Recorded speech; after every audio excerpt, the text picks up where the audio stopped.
Saudara, kami ulang kembali berita-berita sekitar Bandung pilihan kami hari ini.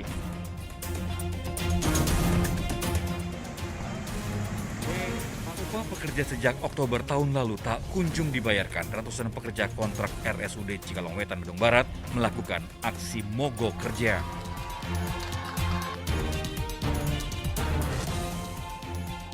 Seorang tersangka kasus premanisme ditemukan tewas dalam kamar mandi di sel tahanan Mapolres Sumedang.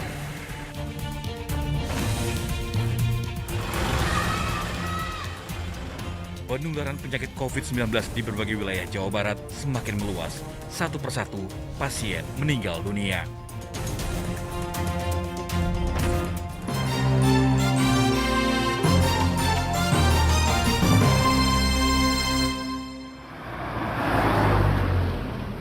Penularan penyakit COVID-19 di sejumlah wilayah di Jawa Barat semakin mengkhawatirkan. Di kota Tasikmalaya dalam 5 hari terakhir, peningkatan kasus baru COVID-19 per hari bahkan mencapai lebih dari 100 kasus.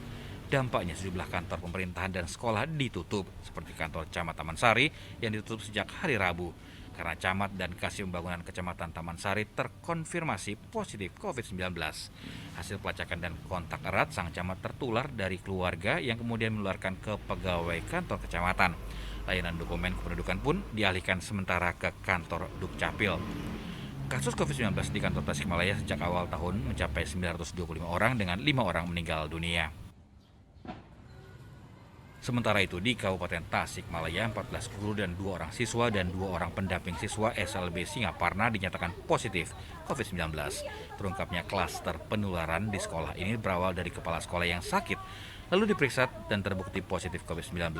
Pelacakan kontak terhadap seluruh warga sekolah kemudian menemukan 13 guru dan 2 murid dan 2 pendamping positif COVID-19. Kegiatan belajar di sekolah tutup selama 10 hari dan yang positif COVID-19 menjalani isolasi mandiri di rumah. Sekolah yang berada di satu kompleks dengan SLB, yaitu SMP dan SMA Muhammadiyah juga ikut diliburkan dan belajar daring. Anggapan bahwa virus corona varian Omicron tidak lebih berbahaya dibanding varian sebelumnya tak sepenuhnya benar. Di Kabupaten Subang mengalami lonjakan kasus baru mencapai 739 orang. 5 orang diantaranya meninggal dunia dan 3 kematian akibat COVID-19 terjadi dalam sepekan terakhir. Meski penderita COVID-19 varian Omicron umumnya tidak menunjukkan gejala atau bergejala ringan, di Kabupaten Subang ada 62 pasien yang harus dirawat di RSUD Subang. Kita akan tracing, kita akan testing, kita akan treatment gitu ya. Nah, jadi dari setiap kasus yang ada ternyata bertambah seperti itu. Untuk apa? Untuk kita memutuskan mata rantai penularan. Karena kebayang kalau kontak erat positif tidak dites dan dia tidak merasa sakit, dia akan tetap berkeliaran. Untuk mencegah semakin meluasnya penularan COVID-19, anggota TNI dari Kodim 0605 Subang kembali turun ke lapangan untuk mengingatkan pelaksanaan protokol kesehatan. Bagi warga, selain terjun ke kampung, kegiatan ini juga dilakukan di Pondok Pesantren Nurul Iman, Pamanukan. Selain memberikan masker kepada para santri, anggota TNI juga mengajak para santri untuk disiplin menjalankan protokol kesehatan. Di Kota Bogor, petugas gabungan Badan Pengelola Transportasi Jabodetabek dan TNI Polri Rabu lalu menyemprotkan cairan disinfektan ke sejumlah bus dan antar kota dan antar provinsi yang masuk ke terminal bus Baranang Siang. Penyemprotan tak hanya pada bagian luar tapi juga seluruh bagian dalam bus. Disinfeksi sengaja dilakukan untuk mencegah meluasnya penularan virus corona varian Omicron. Bila kita disinfektan angkutan tersebut setiap kali masuk, paling tidak kita mengurangi penyebaran virus COVID-19. Setiap hari sampai dari pemerintah mengatakan bahwa penyebaran virus COVID turun. Selain klaster keluarga, saat ini jumlah kasus positif COVID-19 di Kota Bogor banyak disumbang dari klaster perjalanan luar kota. Rata-rata kasus baru harian COVID-19 dalam kurun waktu 2 hari mencapai lebih dari 700 orang. Tim Liputan melaporkan.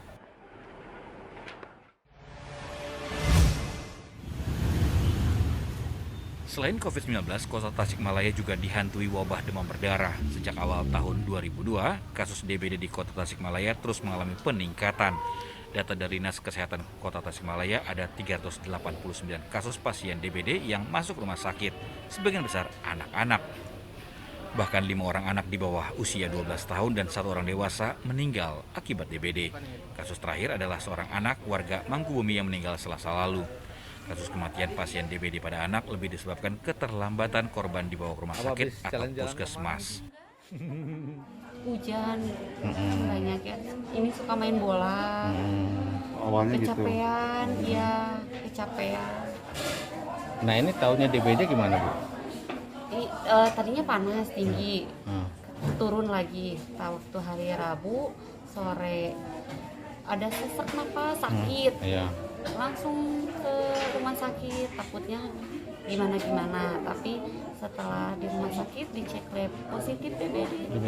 Masyarakat diimbau agar lebih waspada gejala demam berdarah serta melakukan pemberantasan sarang nyamuk di sekitar tempat tinggal masing-masing. Eko Setiabudi melaporkan dari Kota Tasikmalaya.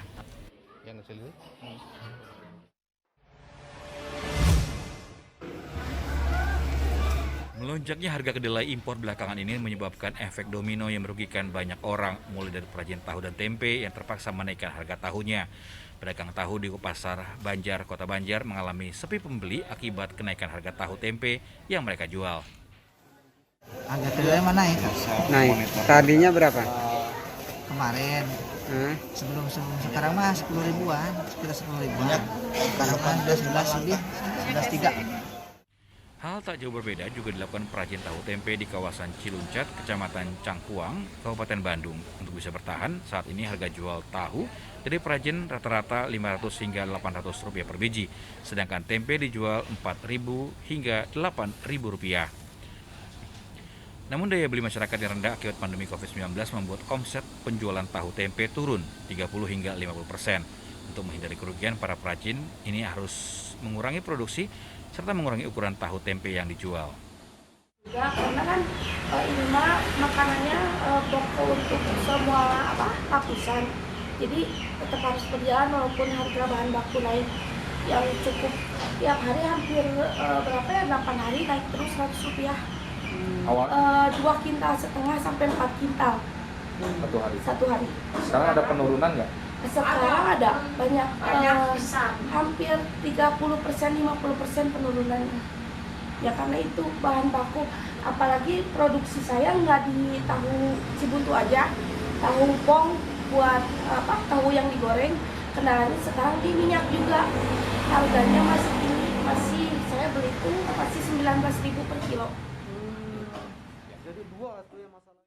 Dari segi ukuran rada ikut mengecil dan pengeluaran juga rada bertambah gitu. Awalnya beli 2, sekarang 1. Ya keberatan sekali kalau untuk ibu rumah tangga. Ya segera diturunkan lagi harga kedelainya. Jika dampak gejolak kenaikan harga kedelai terus berlanjut, perajin tahu tempe terancam gulung tikar. Jika hal itu terjadi, selain jumlah pengangguran akan bertambah, pasokan pangan bergizi bagi masyarakat pun akan berkurang. Eko Setiabudi dan Muhammad Abbas melaporkan dari Kota Banjar dan Kabupaten Bandung.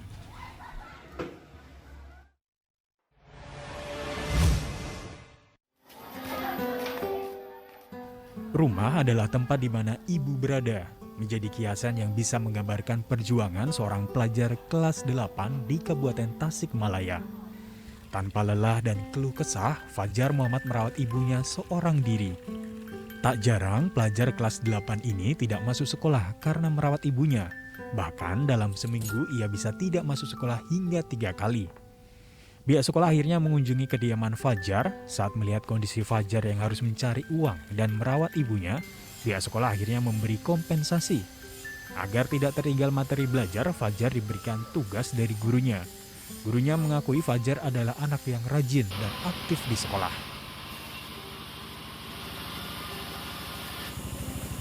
Ternyata setelah dicek ke rumahnya, ternyata anak tersebut dia sekolah sambil kerja rupanya Pak.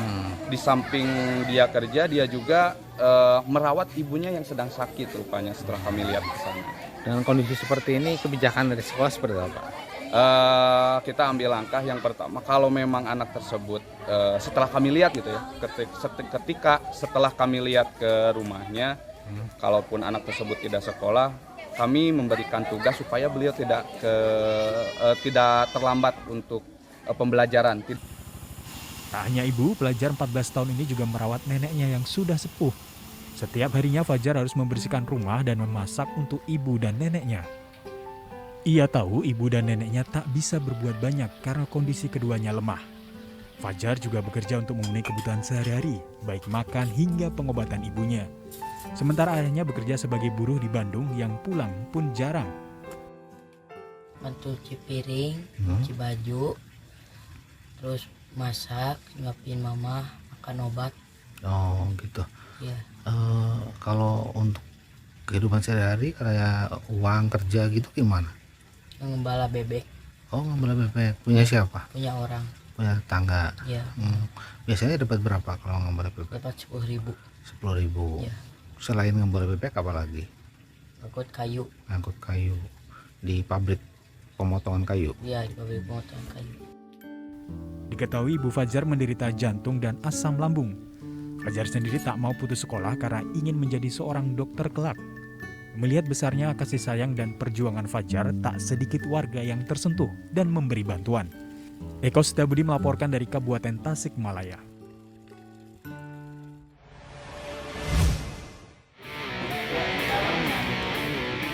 Kita beralih ke berita olahraga. Pertandingan sepak bola Liga 3 Rabu lalu digulirkan di Stadion Galuh Ciamis. PSGC Ciamis bertanding melawan Persikap Kebumen dalam penyisian grup untuk mencari juara grup S.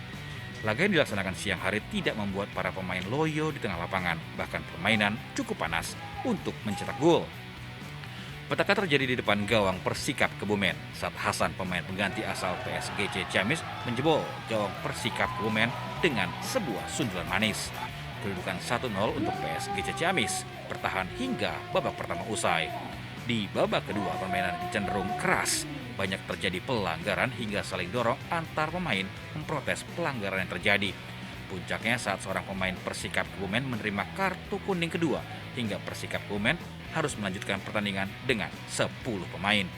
Namun hingga peluit panjang ditutupkan wasit, kedudukan tetap 1-0 untuk kemenangan PSGC Ciamis. Permainan Persak Kebumen sangat luar biasa. Alhamdulillah aja kita ada sedikit keberuntungan lah bisa mencetak gol ketika Hasan ada sedikit sprint di depan gawang. Mungkin itu yang bisa saya sampaikan. Terakhir, saya sangat mengapresiasi kinerja teman-teman pemain yang mau capek untuk terus berlari. Pertandingan akan kembali digelar Sabtu mendatang untuk mempertemukan PSGC Ciamis dengan PS Mataram. Eko Setiabudi melaporkan dari Kabupaten Ciamis.